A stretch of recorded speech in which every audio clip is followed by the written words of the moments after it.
Students, in previous video we discussed about factors of production and distribution of factors of production.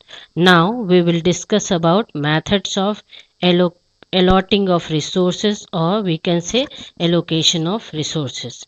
First, we'll discuss about market system. Market system is the oldest system.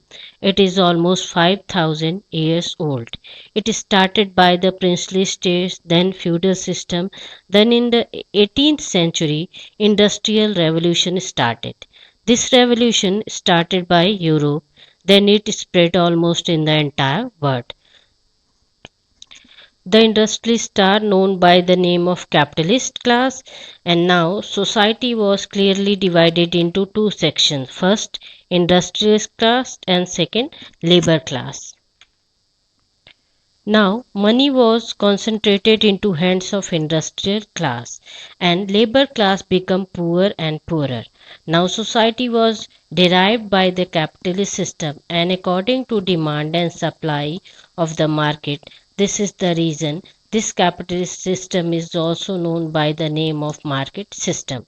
First of all, we'll study about meaning of market oblique capitalist system. Meaning of market system.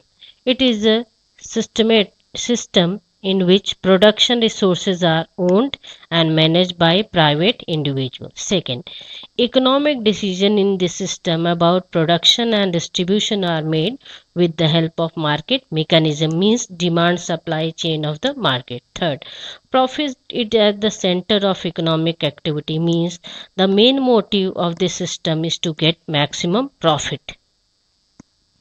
Now we will study about features of market oblique capitalist system. First, production resources are owned and managed by private individuals.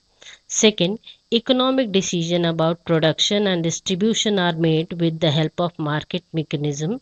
Here market mechanism means the demand and supply chain of goods and services. Third, profit is at the center of economic activity, means profit is the motive in this system.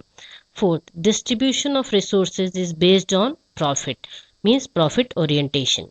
Fifth, there is no government interference in this system or negligible interference of government in this system. There is economic freedom in this system.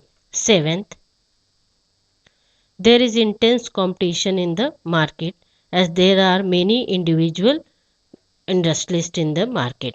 8. Consumer have the benefit of choice, means bulk of the production and bulk of the products and services are available in the market. Next, there is a huge gap of income in this system. Nations like USA and Japan practice this system. Now we will study about advantages of market system. In this system, due to private ownership, economic freedom of a person is protected. Production resources are utilized in better way. Abundant productivity is possible, means production capacity increases. Due to new research and development, economic development become faster. Due to intense competition, quality of goods and services improves. By the above all reasons, there is growth in the lifestyle of the people. Now we will study about limitations of market oblique capitalist system.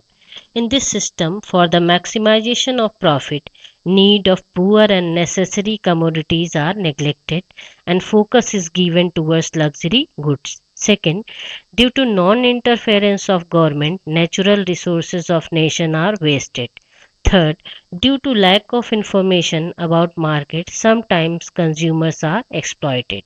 Fourth, due to centralization of income and property, money pulls money, means rich become richer and poor become poorer. Fifth, there is fear of monopoly, economic instability and exploitation of laborers in this system of economy.